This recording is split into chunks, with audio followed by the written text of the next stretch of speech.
നമസ്കാരം. LBS BSc നഴ്സിംഗിൻ്റെ special allotment September 24 വരുന്നു. ഓപ്ഷൻ രജിസ്ട്രേഷൻ ഇന്ന് മുതൽ. അപേക്ഷകർ 24/9/24 സ്പെഷ്യൽ അലോട്ട്മെൻറ്റ് ഇന്ന് മുതൽ 20-ാം തീയതി വൈകിട്ട് 5 മണി വരെ കോളേജ്, കോഴ്സ്, ഓപ്ഷൻസ് പുതിയതായി നൽകണം. അപേക്ഷകർ അപേക്ഷ നമ്പർ, രജിസ്ട്രേഷൻ ID, പാസ്വേഡ് ഉപയോഗിച്ച് ഹോം പേജ് ലോഗിൻ ചെയ്തിട്ട് അലോട്ട്മെൻറ്റ് നമ്പർ 4/23/9/24 സ്പെഷ്യൽ അലോട്ട്മെൻറ്റ് എന്ന ടൈറ്റിലിനുള്ള രജിസ്റ്റർ ബട്ടണിൽ ക്ലിക്ക് ചെയ്ത് പുതിയ ഓപ്ഷൻസ് സമർപ്പിക്കാവുന്നതാണ്. 23 എന്നായിരിക്കും, പക്ഷേ ടെൻഷനൊന്നും വേണ്ട. 24 അലോട്ട്മെൻറ്റ് വരുമെന്നാണ് ഇപ്പോൾ പറയുന്നത്. ചിലപ്പോൾ ഒരു ദിവസം നേരത്തെ വന്നേക്കാം. അതുപോലെ തന്നെ മുൻപ് നൽകിയ സ്പെഷ്യൽ ഓപ്ഷൻസ് ഈ സ്പെഷ്യൽ അലോട്ട്മെൻറ്റിൽ പരിഗണിക്കുന്നതല്ല. കോളേജുകളിൽ പ്രവേശനം നേടിയവർ ഈ സ്പെഷ്യൽ അലോട്ട്മെൻറ്റിൽ പങ്കെടുക്കുന്നുണ്ടെങ്കിൽ NOC നോ ഒബ്ജെക്ഷൻ സർട്ടിഫിക്കറ്റ് സമർപ്പിക്കേണ്ടതാണ്. ഇപ്പോൾ തന്നെ അത് അപ്ലോഡ് ചെയ്യണം. സ്പെഷ്യൽ അലോട്ട്മെൻറ്റിൽ ഓപ്ഷൻ രജിസ്റ്റർ ചെയ്യുന്ന കോളേജിൽ അപേക്ഷകൻ അലോട്ട്മെൻറ്റ് ലഭിക്കുകയും പ്രവേശനം നേടാതിരിക്കുകയും ചെയ്താൽ അപേക്ഷനെ തുടർന്നുള്ള അലോട്ട്മെൻറ്റിൽ പരിഗണിക്കുന്നതല്ല. അതിനാൽ സ്പെഷ്യൽ അലോട്ട്മെൻറ്റിൽ ഓപ്ഷൻ രജിസ്ട്രേഷൻ ചെയ്യുമ്പോൾ ശ്രദ്ധിക്കുക, താൽപ്പര്യമുള്ള പോകുമെന്ന് ഉറപ്പുള്ളവർ മാത്രം ചെയ്യുക. മൂന്നാമത്തെ അലോട്ട്മെൻറ്റ് പ്രസിദ്ധീകരിച്ച കാര്യം നേരത്തെ അറിയാമല്ലോ. മൂന്നാമത്തെ അലോട്ട്മെൻറ്റ് ലഭിച്ചവർക്കും ഇവിടെ ഓപ്ഷൻ രജിസ്ട്രേഷൻ ചെയ്യാവുന്നതാണ്.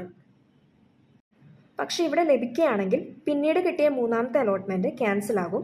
ഇവിടെ തന്നെ പോയി ജോയിൻ ചെയ്യണം. ആദ്യമായിട്ട് സ്പെഷ്യൽ അലോട്ട്മെൻറ്റിലൂടെ അലോട്ട്മെൻറ്റ് ലഭിക്കുന്നവരാണെങ്കിലും അവിടെ തന്നെ ജോയിൻ ചെയ്യണം. ജോയിൻ ചെയ്തില്ലെങ്കിൽ തുടർന്നുള്ള അലോട്ട്മെൻറ്റിൽ പരിഗണിക്കില്ല എന്ന കാര്യം പ്രത്യേകം ശ്രദ്ധിക്കുക. മൂന്നാം അലോട്ട്മെൻറ്റ് കിട്ടിയവർ 20/9/2024 അഡ്മിഷൻ എടുക്കേണ്ടതാണെന്ന് നിങ്ങൾക്കറിയാമല്ലോ. എന്തായാലും സർക്കാർ നഴ്സിംഗ് കോളേജ് തിരുവനന്തപുരം അലോട്ട്മെൻറ്റ് ലഭിച്ചവർ അലോട്ട്മെൻറ്റ് മെമ്മോയിൽ പറഞ്ഞിരിക്കുന്ന രീതിയിൽ കോളേജിൽ അഡ്മിഷന് വേണ്ടി ഹാജരാകേണ്ടതാണ് എന്നും പറയുന്നത് പ്രത്യേകം ശ്രദ്ധിക്കേണ്ടതാണ്. അതുപോലെ തന്നെ സിമറ്റിൻ്റെ ഇൻസ്ട്രക്ഷൻസ് കൊടുക്കുന്നുണ്ട്. അതായത് സിമറ്റിൻ്റെ NRI കോട്ടയിൽ അലോട്ട്മെൻറ്റ് ലഭിച്ചവർ അഡ്മിഷന് വേണ്ടി റിപ്പോർട്ട് ചെയ്യേണ്ടത് സിമറ്റ് ഡയറക്ടറേറ്റിലാണ്. തിരുവനന്തപുരത്തുള്ള അതൊക്കെ പ്രത്യേകം ശ്രദ്ധിക്കേണ്ടതാണ്. അലോട്ട്മെൻറ്റ് ലഭിച്ച വിദ്യാർത്ഥികൾ, അതുപോലെ തന്നെ CPA school of medical education allotment ലഭിച്ചവർ റിപ്പോർട്ട് ചെയ്യേണ്ടത് school of medical education Gandhinagar Kottayam ഓഫീസിലാണെന്ന് പ്രത്യേകം ശ്രദ്ധിക്കുക. സർക്കാർ നഴ്സിംഗ് കോളേജിൽ അലോട്ട്മെൻറ്റ് ലഭിച്ചവർ പ്രോസ്പെക്ടസിലെ അനസ്റ്റർ 16 പ്രകാരമുള്ള ബോണ്ട് 200 രൂപ സ്റ്റാമ്പ് പേപ്പറിൽ അഡ്മിഷന് ചെല്ലുമ്പോൾ നൽകേണ്ടതാണ്.